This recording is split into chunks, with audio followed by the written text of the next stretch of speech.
I'm married, Sam, and I have to tell you because we need to end this. My husband is showing signs of suspicion, and although I enjoy your company immensely, I cannot jeopardize my marriage. But you never wear a wedding ring. We've been together for almost 2 months, and now you're dumping this on me. I'm so sorry, Sam. I know I never said whether I was married or not. And honestly, if a girl wants to have some fun, she's not going to wear her diamond engagement ring. I was more than a little confused as I sat on the edge of my bed at the Hilton Hotel in downtown Sacramento, California. I met Joe, short for Yosie, 2 months ago in a hotel bar. My name is Sam Mefford, and I work for our family grocery business in Spokane, Washington. This time of year, I travel through several areas of the Central California region, haggling over the prices of fruits and vegetables. For the past 2 months, I've been in Sacramento once every 10 days. On my first trip, I met Jo, and we hit it off immediately. She told me that she works as a sales representative for a large pharmaceutical company in Denver. California was part of its territory. Jo was 32 to my 29, and she was stunningly beautiful. About 5'6" with long legs, an amazing ass, and bright blue sparkling eyes. I immediately became intoxicated by her. I should step back for a minute and mention a couple of important details about myself. First of all, I'm lonely. I haven't met the one yet, but I'm seriously looking. I don't jump quickly into bed with any woman. Well, Jo, of course, I made an exception this time. We ended up in bed 2 hours after our meeting. I don't want cheap sex. I want a life with a good woman. So physical attraction always comes after meeting someone. Again, Jo was an exception, but there just seemed to be something special about her. Secondly, I never sleep with married women. Period. End of story. I have nothing but vitriol for anyone who breaks their wedding vows and promises. You want to sleep with just anyone, I don't mind. Stay single. But as soon as you say, I leave everyone else, you take an oath of allegiance. Besides hating cheaters, I have no intention of becoming the target of an angry husband.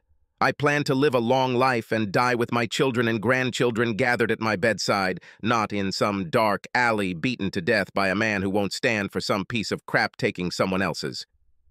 This is my code, and I will never, ever deviate from it. A lot of married women hit on me. I'm no George Clooney or Brad Pitt, but I'm in good shape and have a sharp mind and quick wit. Also, I am genuinely interested in people, so I am a good listener. All women love a good listener. It takes me about 2 seconds to notice a ring on a potential cheating wife. I try to be polite, but I'm always firm. Something like, I'm flattered, but I don't date or have sex with married women. Obviously, this gets me a death glare or even an attempt to slap me in the face, as if I cared. It's either better than being hit in the back of the head with a baseball bat or realizing that you're just another selfish scoundrel among many. I have enough shortcomings without this. So, for the 6th time in 2 months, I find myself in a hotel room with the woman I thought I might fall in love with. Since we were both in town on business, it was easy for us to share a room and enjoy each other's company. However, we also visited Napa, took a historic river cruise, and biked in the nearby mountains. The sex was amazing, but I thought it was the budding relationship that made our fun so incredible. Now I think, wow. Sorry, say it again. Are you married? Yes, Sam. I apologize for taking this out on you. I really like you and I enjoy spending time together, but I have a life with my husband and 2 small children. I can't leave them or harm my family in any way. Do you have children? 2 beautiful boys, Michael and Josh. Would you like to see their photographs? They are adorable. Hell no, I don't want to see their pictures. What the hell, Joe? How could you do this to me? How could you set me up like that? I had no idea you were married. If you had told me when we first met, I might have bought you a drink, but then politely gone on my way. I don't sleep with married women. I didn't tell you, Sam, because I didn't want to do it. You were beautiful and intrigued me. I wanted to get to know you better. I love my husband, but I needed a little spice in my life. I would continue dating you if I was sure Tom would never find out. You are an amazing guy and a great lover. I must have looked like a deer in headlights, a completely dumbfounded fool, or maybe both. I heard gurgling sounds coming from my throat, but I could not say a word. Did I just enter the fucking Twilight Zone? Joe was getting worse every minute. Tom and I met in high school and were in love from the very beginning. We fell deeply in love and have been together ever since. He is a good man, perhaps the best person I know, but I find myself curious about other people outside of my marriage. What is it like to have an affair? Would another man have made me love Tom more? What if it was bigger or better? Could my marriage still thrive? I had to test the waters and explore everything myself. I'm sure you understand. She continued talking for another minute or so, but all I heard was blah, blah, blah, blah. Finally, I began to come to my senses and cut her off. Joe, shut up for a minute, please. Okay, Sam, you don't have to snap at me. I know it's a surprise, but I'm sure you understand that we probably need to stop all this after this weekend. We planned to stay a couple more days and visit Sonoma since it was early October, and there were a lot of grapes on the vines. Joe sat in the chair opposite me in our room. She stood up to join me on the bed. Come on, baby, let's enjoy the time we have, she purred. Stop it, Joe, sit back down in your chair. I need to ask you some questions, and you need to be honest with me. Do you understand? Yes, of course. I'm always honest with you. Well, except for the part that concerns marriage. She said it casually, as if she were discussing the possibility of rain in tomorrow's forecast. Jesus, this bitch is delusional, I thought to myself. Your real name is Joe? Of course. What nonsense. Are you a representative of a pharmaceutical company from Denver? Well, no, not really. I just made it up. Let me look at your driver's license. What? Your driver's license. Take it out of your purse and show it to me. She did so, and another surprise hit me right between the eyes. Josie Phelps, 1012 Swanston Drive, Sacramento, California. I muttered, in a state of shock. I gave her back her license when she started to look anxious, like a bad card player, bluffing for the pot in Texas Hold'em. See, I told you so, she said, trying to smile. I am truly the same Joe you met a couple of months ago, with one or two exceptions. Now why don't we put this awkward moment behind us and head to Sonoma? I can't wait to tour Montelena Castle. One or two exceptions. You are crazy? You are married and have 2 children. These are not exceptions. These are gaping holes that a truck could drive through. How can you be such a liar and look at yourself in the mirror? Don't lecture me, Sam. We had fun, and that's all we need to do. I never begged you to sleep with me. As far as I remember, you were full of enthusiasm. I was enthusiastic because I thought you were single and that you were someone I could get to know better, with whom I could perhaps build a relationship. If you had just put on your rings, I would never have jumped into bed with you and wasted my time on this facade of a relationship. I'm sorry you feel that way about it, Sam. Let me ask a question, Mrs. Phelps. What would Tom Phelps do if he knew that right now you are here in this room with me and we have been having a sexual relationship for the past 2 months? For the first time, she began to look seriously worried. I don't know, but I'm sure it wouldn't be good. Tom is a loyal guy and does not tolerate deception or lies. I think he would be very unhappy with both of us. But don't you see, Sam? That's why we need to enjoy our weekend together before we go our separate ways. What is Tom doing this weekend, Joe? Playing at home with the children, thinking that his loving wife is out of town for work? The kids are with my parents, and Tom is at home with a long list of yard work he plans to do in my absence. And yes, he thinks I'm on a work assignment. But not in connection with pharmaceuticals? No, I represent the interests of several large orange producers in the valley. Okay, enough about that. Joe, let me explain something to you. I never, ever have sex with married women. I hate cheating and cheaters, and I have no intention of incurring the wrath of some deceived husband. If I were married and my wife did this to me, I would be furious. You not only endangered your marriage and family, but me too. How could you be such a fool? As tears began to form in her eyes, a plan began to form in my mind. I took a deep breath and seemed to calm down. Maybe you're right, Joe. I can't believe you did this, but maybe we should just throw caution to the wind and enjoy our last weekend together. Hope shone in her eyes. It was clear she thought she was dodging a bullet. Oh, Sam, this makes me so happy.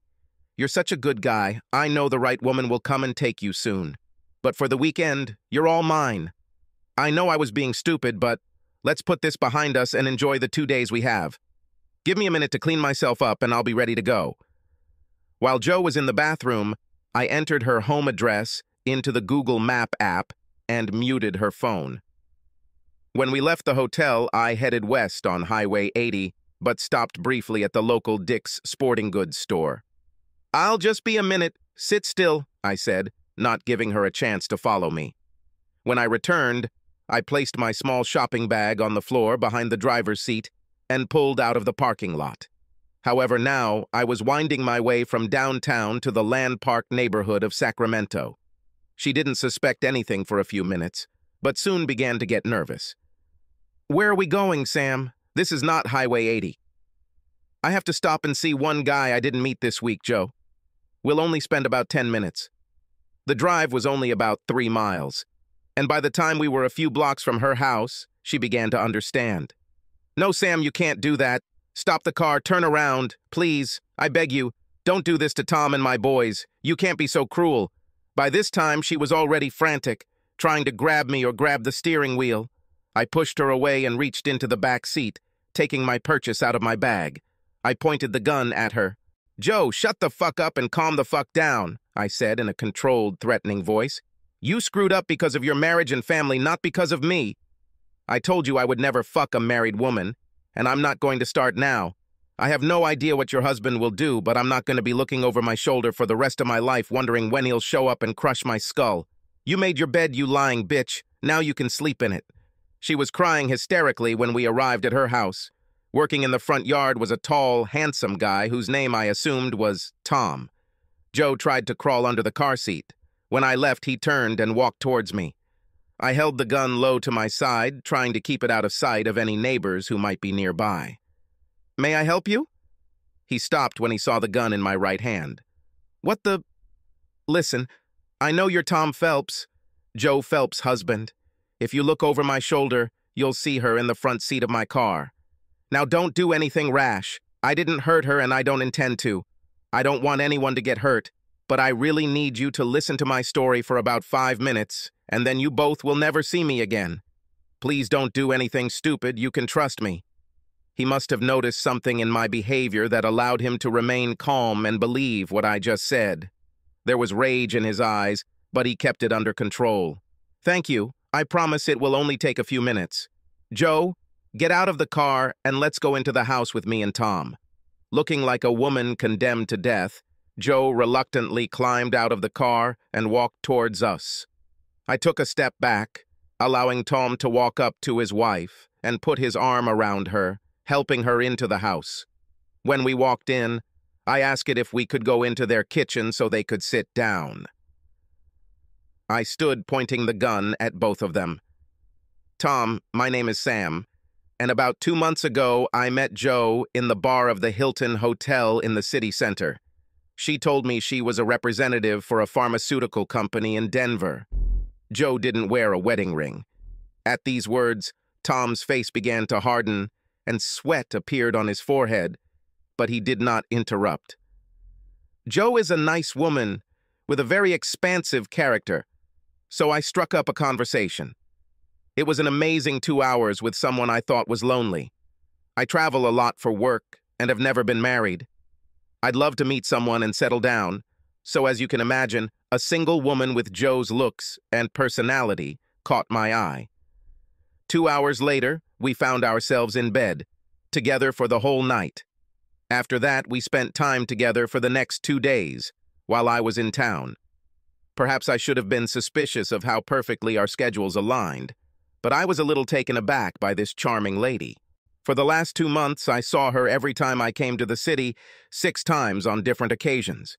We were physically close, but also enjoyed sightseeing and other activities throughout the region. I thought I might be falling in love with a beautiful single woman with whom I could have a long-term relationship.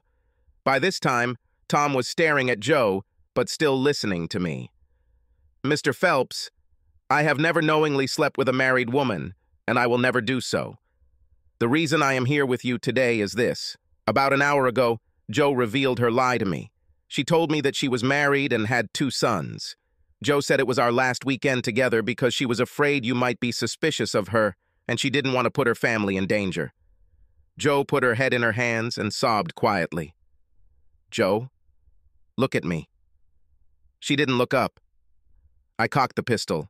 It made an ominous sound. Joe, look at me now. She looked up. Is everything I just told your husband true? She nodded. Say it. Yes, Sam. Everything you said is true. Tom fought back tears of sadness and rage at the same time. My time was coming to an end. Mr. Phelps, I'm going to leave in a minute, but before I do, I want you to know how deeply I regret all of this. I was an unknowing part of something terrible. If I were married and my wife did this to me, I'm not sure how I would react, but it wouldn't be kind or understanding. Be that as it may, I need to know if everything is fine with you. I don't want to be looking over my shoulder for the rest of my life. I want to find someone and settle down so I can start a family, despite your wife's betrayal. However, I can't do this if I know that at some point you might start hunting me. Hell, I wish I had never met her, but there is no way I would help anyone get away with such cowardly betrayal and blatant disrespect. I hope that my coming here today has shown my character. Can I trust you that you are not a danger to me in this situation? Tom Phelps gritted his teeth and turned away from his heartless, self-absorbed wife to look me in the eye. We are fine. Okay, I'll go. As I turned to leave, Joe looked up. Sam, would you really shoot me or Tom if he reacted in rage? I shrugged and let out a sad laugh. Well, Joe, that wouldn't be easy, considering it's just a shotgun and I didn't buy any pellets. As I opened the front door to go out, I heard Joe say, Tom, baby, where are you going? We need to talk. Upstairs. Pack your things, traitor. Are you going? Subscribe to our channel so that your second chaff doesn't cheat on you, and go ahead and listen to the next story, because this story is nothing compared to the next one. If you're under 18, don't even think about listening to the next one.